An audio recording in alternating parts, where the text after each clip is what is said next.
Olá, muito boa tarde, minha Paraíba. Hoje, quarta-feira, dia 27 de dezembro de 2023, estamos ao vivo aqui em mais uma edição do seu Rede Verdade. Para você que acompanha toda a programação da sua TV Arapuana, esse programa aí fechando a semana, a última semana de 2023, e hoje conosco aqui a gente tem a alegria de estar recebendo o diretor-presidente da Energisa Paraíba, o Márcio Zidan, que está aqui conosco, ele que tem mais de 20 anos atuando aí no setor elétrico e agora conduzindo aí a gestão da Energisa Paraíba. Vamos mergulhar nesse assunto aqui. Doutor Márcio, muito boa tarde, muito obrigado pela sua presença aqui no Rede Verdade, nesse fechamento de 2023. Seja bem-vindo. Eu que agradeço pelo convite, Luiz, é um prazer estar aqui falando contigo e com toda a Paraíba. Bom demais. Você é da onde, Márcio? Eu sou de origem carioca, eu sou do Rio de Janeiro, mas já rodei um bocado. E aqui na Paraíba? 3 anos. 3 anos, que é o tempo já. Exatamente da gestão. Cheguei naquele momento mais difícil da pandemia e agora em novembro completei aí 3 anos aqui na Paraíba. Que bacana, bacana. Seja bem-vindo. É um serviço que a população toda, naturalmente, fica acompanhando e faz parte do dia a dia da população da Paraíba. Eu quero entrar em alguns temas específicos, mas claro, em linhas gerais, com base na sua experiência, na sua vivência no setor, inclusive, qual é a leitura que você faz, qual é o diagnóstico que você faz hoje do setor elétrico no Brasil, do ponto de vista de desafios, do ponto de vista de conquistas e avanços no geral para o setor? Qual é o raio-x hoje? Acho que o setor elétrico ele tem evoluído bastante, principalmente no que a gente diz respeito à qualidade do serviço que é prestado, à universalização do serviço. Então, sem dúvida nenhuma, entre os serviços públicos é o serviço mais universalizado, ou seja, a gente leva energia para mais de 99%, 99, alguma coisa por cento da população de todo o Brasil. Como eu disse, é um setor que tem evoluído. Agora é um setor que tem passado por transformações muito fortes agora, mais recentemente. Então a gente vê discussões com relação à matriz energética, as mudanças de perfil de consumo.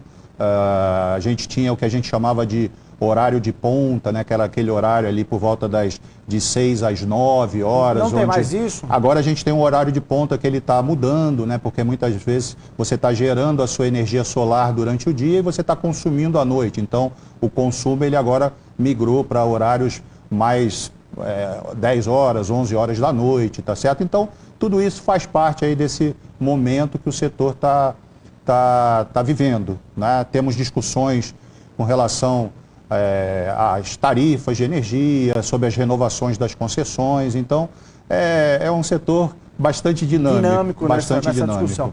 No caso específico da Energisa, como é que ela está, enfim, se portando diante dessas novas tendências, sobretudo da questão das novas fontes de energia no país? A Energisa, é bom sempre lembrar, ela é uma empresa centenária. Nós estamos prestes aí a celebrar 120 anos de história. 120 anos de história. E uma empresa 100% brasileira, 100% nacional. Então, a gente conhece muitos desafios do Brasil, né? A Energisa... Os gargalos, inclusive. E a gente sabe, né? A gente tem acompanhado todos esses movimentos e a Energisa não podia deixar de estar de fora desses movimentos. Então, há cerca de 2 anos e meio, a gente adquiriu uma empresa também da área solar, já temos mais de 80 usinas instaladas, mais de 300 megawatt-pico instalado, tá certo? Mas a gente sabe que ainda são áreas que precisam de maior investimento, muitas vezes...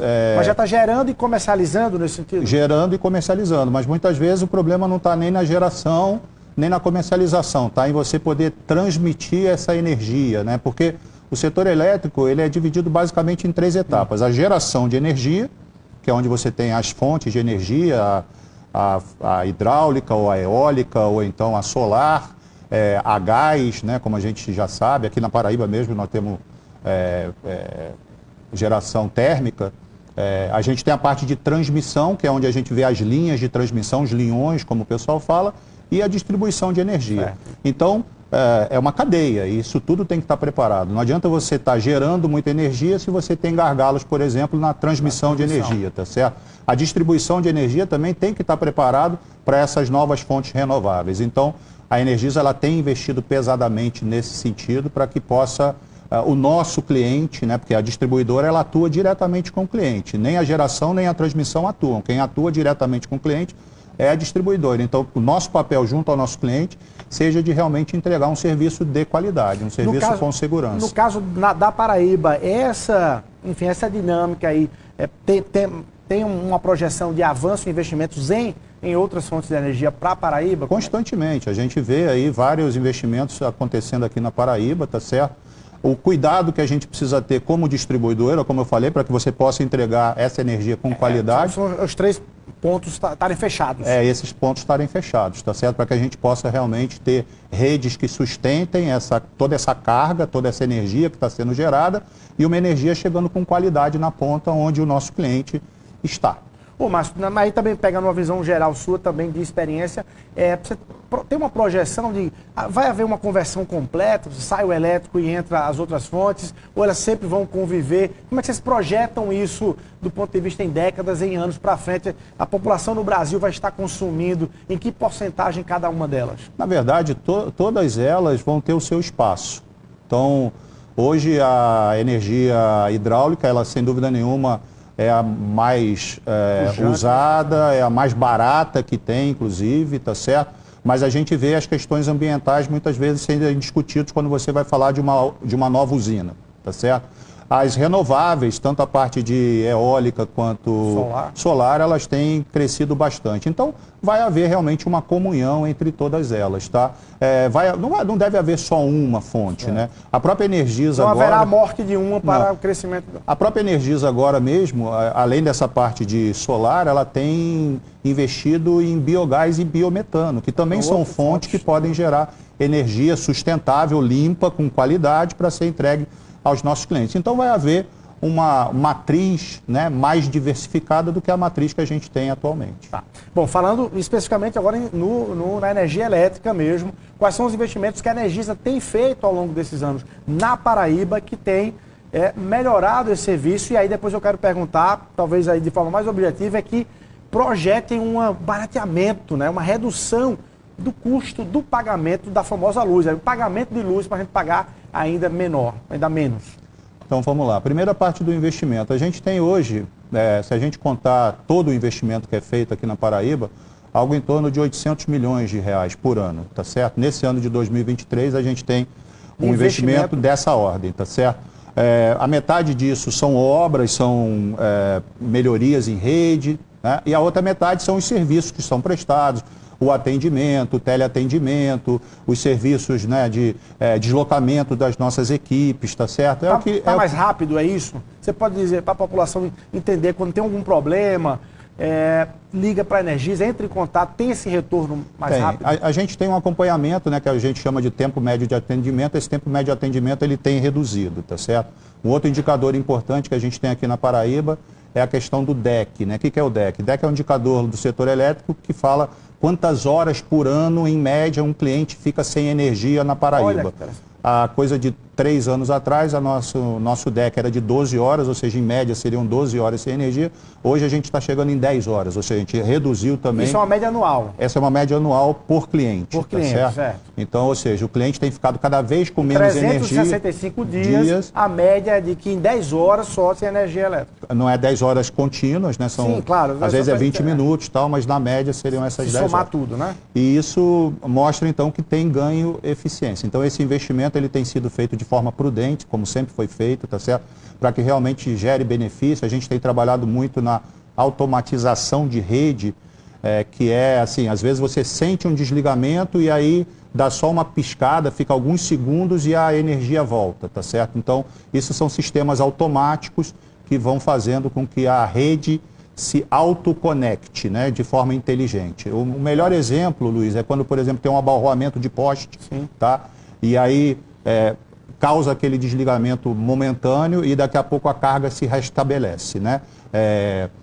Naquele local onde houve o poste não tem jeito que a gente vai ter que ir lá trocar, mas toda a carga que está em volta, todos os clientes que estão em volta daquela ocorrência, daquele poste abarroado, eles já são reconectados automaticamente por esse sistema automática. Então, esses são feitos investimentos. Você falou em tempo médio, esse tempo médio de atendimento também, vocês avançaram. Quanto era e quanto está? Assim, mais ou menos, qual é o tempo médio Isso vai depender de região para região. Tá. Né? As regiões mais povoadas, mais urbanizadas, o nosso tempo de atendimento é de 30, 40 minutos para poder atender, tá certo? Nas regiões rurais, a gente pode despender um pouco mais de tempo, tá? Mas isso varia muito de localidade para localidade. A gente tem que lembrar que a gente atua na Paraíba toda, né, Luiz? Então, a gente tem contingência na Paraíba toda, nossas equipes estão deslocadas em toda a Paraíba, nós temos base em praticamente todos os municípios, mas às vezes você está lá num atendimento rural e aí você precisa ir até lá. Com relação à tarifa... Sim, a tarifa, né, para deixar isso claro, é uma coisa interessante, porque muitas vezes a gente não comenta muito sobre isso, mas a Paraíba hoje já tem uma das menores tarifas do Brasil. A menor tarifa do Nordeste, da região Nordeste, e ali entre as 3 ou 4 menores tarifas do Brasil. E por que ela tem essa tarifa? Porque justamente foram feitos vários investimentos prudentes, tá certo? E um outro trabalho que a gente faz muito forte aqui também é no combate à perda, furto de energia. Ah, daí do furto de energia. Então, quanto mais a gente conseguir combater o furto de energia, mais o nosso cliente é beneficiado também. Tá certo? Qual é o cenário disso na Paraíba? O furto tem um índice alto ou não? A gente teve, só para você ter uma ideia, ainda em 2023, algo em torno de 16 mil atuações, tá certo? Onde a gente recuperou aí quase 24 gigawatts de energia, o que daria para atender uma cidade, aí, um município de cerca de 14 mil habitantes, tá certo? Então, só no ano? Num ano. Para a gente não se perder nos números, vamos aqui, vocês tiveram 16 mil ocorrências, pode chamar assim, 16 mil ocorrências. Que geraram um furto, né, de 24 gigawatts e que poderiam ter abastecido durante um ano também uma cidade com 14 mil habitantes, né? Então, são coisas que a gente pode combater para reduzir a nossa tarifa. Agora, é sempre bom lembrar também que a tarifa ela não é composta só por distribuição de energia. Né? A gente tem a distribuição, a gente tem a geração, a gente tem a transmissão e a gente tem encargos, impostos e tributos, tanto da parte municipal, estadual e federal. Então, isso tudo é que compõe realmente a tarifa. A parte da distribuição de energia, ela é cerca de 20% do valor da tarifa. E tem um número, inclusive, de paraibanos que poderiam se beneficiar ainda mais com algumas reduções, mas que não aderiram ainda a esse sistema. Eu queria que a gente pudesse falar sobre isso, porque sempre me espanta quando eu vejo as pessoas que esperam pagar menos na conta de luz, têm direito a isso, mas não foram ali buscar esse direito. Vamos falar sobre isso no próximo bloco, Márcio, rapidinho. Um minutinho só e a gente volta aqui no Rede Verdade, conversando com o diretor-presidente da Energisa Paraíba, o Márcio Zidane. Um minutinho só.